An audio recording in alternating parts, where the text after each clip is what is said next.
தமிழக வெற்றி கழகத்துக்கு 15 முதல் 20% வாக்குகள் இருப்பதாக கடந்த 2021ஆம் ஆண்டு திமுகவுக்கு மிகவும் வாய்ப்பு கொடுத்த நம்ம பிரசாந்த் கிஷோர் இப்ப சொல்லியிருக்காரு ஒரு கருத்து. பிரசாந்த் கிஷோர் என்பவர் இன்னும் இந்த தமிழ்நாட்டை சிருஷ்டிச்சவர் அல்ல. அவர் சொல்றதுக்கு அது அவருடைய வியாபார நோக்கத்தில் அவர் ஏதாவது சொல்லியிருப்பார், அதல்ல பொருள். பத்திரிகை இந்தியா டுடே என்கிற பத்திரிகை நேற்றைய முந்தைய தினம் ஒன்று வெளியிட்டிருக்கிறார்கள். இந்தியா டுடே பத்திரிகையில் இருக்கிற முதலாளியோ அதில் இருக்கிற பணியாற்றுபவர்களோ அவனும் திராவிட முன்னேற்ற கழகத்தினுடைய உறுப்பினர்கள் அல்ல. இந்தியா டுடே பத்திரிகை என்பது வெகு காலமாக மக்கள் மத்தியில் அறிமுகப்படுத்தப்பட்ட பத்திரிகை. பல தேர்தல் கணிப்புகளை சொல்கிற பத்திரிகை. தவறு என்றால் தவறு என்று சொல்லுவாங்க, நல்லதுன்னா நல்லது சொல்லுவாங்க. அப்படிப்பட்ட பத்திரிகையில் 2 தினங்களுக்கு முன்னால் அவர்களோட சர்வே பண்ணியிருக்கிறாங்க. அந்த சர்வேயை பொறுத்தளவுக்கு 40க்கு 40 நாங்கள் நாடாளுமன்றத்தை பெறுகிற பொழுது அப்பொழுது இருந்த சதவீத கணக்கு என்று எடுத்துக்கொண்டோம் என்று சொன்னால் 47%. ஆனால் இன்றைக்கு இந்த ஓராண்டு காலத்தில் திராவிட முன்னேற்ற கழக ஆட்சியில், திராவிட மாடல் ஆட்சியில் தமிழ்நாட்டு முதலமைச்சர் அனைவருக்கும் வேண்டிய முதலமைச்சராக, எல்லோருக்கும் வேண்டிய முதலமைச்சராக அவர் சொல்வார். திராவிட மாடல் ஆட்சியுடைய நோக்கமே என்னன்னா எல்லாருக்கும் எல்லாம் கிடைக்கணும்னு. இந்த எல்லாருக்கும் எல்லாம் கிடைத்துக் கொண்டிருக்கிற காரணத்தினால்தான் அந்த சர்வேயில் இப்போ என்ன சொல்லியிருக்கிறாங்கன்னா, இந்த ஓராண்டு காலம் நாடாளுமன்ற தேர்தலுக்கு பின்னால் நாங்கள் எடுத்த சர்வேயில் என்னன்னா 52%, அதாவது 5% செல்வாக்கு திராவிட முன்னேற்ற கழகம் கூடியிருக்கிறது. இன்னைக்கு தேர்தல் நடத்தினாக்கா திராவிட முன்னேற்ற கூட்டணி தான் 52% வாக்குகளை பெறுன்னு சொல்லி இந்தியா டுடே சொல்லியிருக்கிறது. அப்போ இந்தியா டுடே சொல்றது எடுத்துக்கிறதா இல்லை பிரசாந்த் கிஷோர் சொல்றது எடுத்துக்கிறதா? ஆனால் இந்தியா டுடே என்பது நடுநிலை பத்திரிகை, அது சொல்வதுதான் எடுத்துக்கொள்ள முடியும்.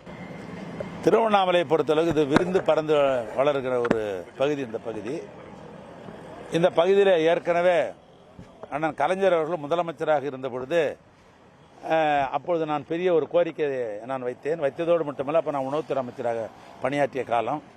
அந்த காலகட்டத்தில் தான் முதலமைச்சருடைய கோரிக்கையாக நம்முடைய ஊருக்கு மருத்துவக் கல்லூரி வேண்டும் என்று நான் கேட்டுக்கொண்டதுக்கு இணங்க ஒரு மருத்துவக் கல்லூரி தந்தார்கள். அந்த மருத்துவக் கல்லூரி விரிவடைந்து இன்றைக்கு சிறப்பாக பணியாற்றி கொண்டிருக்கிறது. அதே நேரத்தில் இன்னும் போதுமான அளவுக்கு ஒரு மருத்துவ வசதியை நம்முடைய மாவட்டத்திலே செய்து தர வேண்டும் என்ற அந்த அடிப்படையில் எங்கள் குடும்பத்தார் நடத்துகின்ற அறக்கட்டளை, ஏன்னா நான் அந்த அறக்கட்டளையில் நான் இப்பயே சொல்லி போடுறேன், எனக்கு அந்த அறக்கட்டளைக்கு எந்த விதத்திலும் சம்மதம் கிடையாது. ஆனால் எங்கள் குடும்பத்தார் அந்த அறக்கட்டளையை நடத்தி கொண்டிருக்கிறார். அந்த அறக்கட்டளைக்கு என்னுடைய மூத்த மகன் அவர்கள் ஏற்கனவே அந்த அறக்கட்டளைக்கு தலைவராக இருக்கிறார். அந்த மருத்துவக் கல்லூரிக்கு இயக்குநராக என்னுடைய இளைய மகன் அவர் ஏற்கனவே மருத்துவம், பொது மருத்துவத்தை படித்தவர், MD ஜெனரல் மெடிசன் படித்தவர். அதனால் அவர் அதில் இயக்குநராக இருந்து பணியாற்றுகிறாரு. அவங்க 2 பேர் எடுத்துக்கொண்ட பெரும் முயற்சியின் காரணத்தினால்தான் ஒரு தனியார் என்ற அடிப்படையில் அறக்கட்டளை நடத்துகிற ஒரு புதிய மருத்துவக் கல்லூரி நம்ம ஊரில் அருணை மருத்துவக் கல்லூரி என்ற ஒரு மருத்துவக் கல்லூரி தொடங்கப்பட்டு ஏறத்தாழ 4 ஆண்டு இருந்திருக்கிறது. இந்த நேரத்தில் அறக்கட்டளை சார்பாக அவர்களெல்லாம் சேர்ந்து ஒரு முடிவு எடுத்தார்கள். நம்முடைய திருவண்ணாமலை நகரத்தை பொறுத்தளவு விரிந்து பறந்து இருக்கிற காரணத்தினால் அவளுக்கு மருத்துவம் நான் என்னதான் செஞ்சாலும் அவளுக்கு போக்குவரத்து என்று பார்க்கிற பொழுது அதிகமான நிதி சுமை ஏற்படுகிறது. ஒரு குடும்பத்துக்கு நிதி சுமை ஏற்படுகிறது.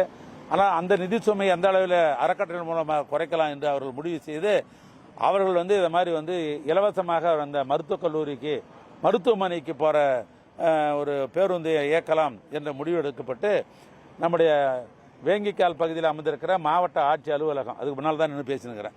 ஏன்னா இந்த மாவட்ட ஆட்சி அலுவலகத்திலிருந்து ஆரம்பித்து மாவட்ட ஆட்சி அலுவலகம், அதே போன்று அண்ணா நுழைவாய், அதை தொடர்ந்து பேருந்து நிலையம், அதை விட்டீங்கன்னா நேராக நம்முடைய பெரியார் சிலையை தொட்டு நம்முடைய தியாகி அண்ணாமலை நகர், தியாகி அண்ணாமலைக்கு அடுத்து காந்தி நகருக்கு அடுத்து திருவள்ளுவர் சிலை அடுத்து சாரோனுக்கு அடுத்து நம்முடைய எடப்பாளையம் போன்ற பகுதியிலிருந்து பயணித்து மருத்துவக் கல்லூரிக்கு போகலான்னு ஒரு ரூட்டும், இன்னொன்று அடியண்ணாமலையிலிருந்து ஒன்று ஆரம்பித்து அடியண்ணாமலையிலிருந்து அரசு கலைக்கல்லூரி, அரசு கல்லூரிக்கு அடுத்தது புகழ்பெற்ற ரமணாசுரத்தை தொடர்ந்து சண்முகா பள்ளிக்கு, அது பள்ளிக்கு அடுத்து காமராஜ் சிலை அடுத்து மணலூர்பேட்டை அந்த சந்திப்பு, மணலூர்பேட்டை சாலை சந்திப்பில் இருந்து நேராக தாமரை நகர், தாமரையை ஒட்டி தேனிமலையிலிருந்து நல்லம்பாளையம் மக்களும் பயன்படுகின்ற வகையில் இந்த புறவழிச்சாலையுடைய அந்த சந்திப்பில் இருந்து ஆரம்பித்து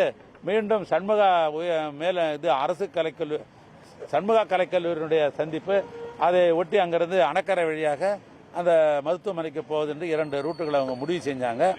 இது முழுக்க முழுக்க போவதற்கும் வருவதற்கும் கட்டணம் இல்லை, இலவசம்தான். அதை மாவட்ட ஆட்சித்தலைவருடைய தலைமையில் நம்முடைய சூப்பரண்ட் ஆஃப் போலீஸ், அதாவது மாவட்ட காவல்துறை கண்காணிப்பு, அவருடைய முன்னிலையில் இதை தொடக்கி வைக்க வேண்டும் என்று அவர் கேட்டுக்கொண்டார்கள். ஏன்னா அந்த அடிப்படையில் நானும் நாடாளுமன்ற உறுப்பினர் அவர்களும் இந்த பணியில் இன்றைக்கு ஈடுபட்டிருக்கிறோம்.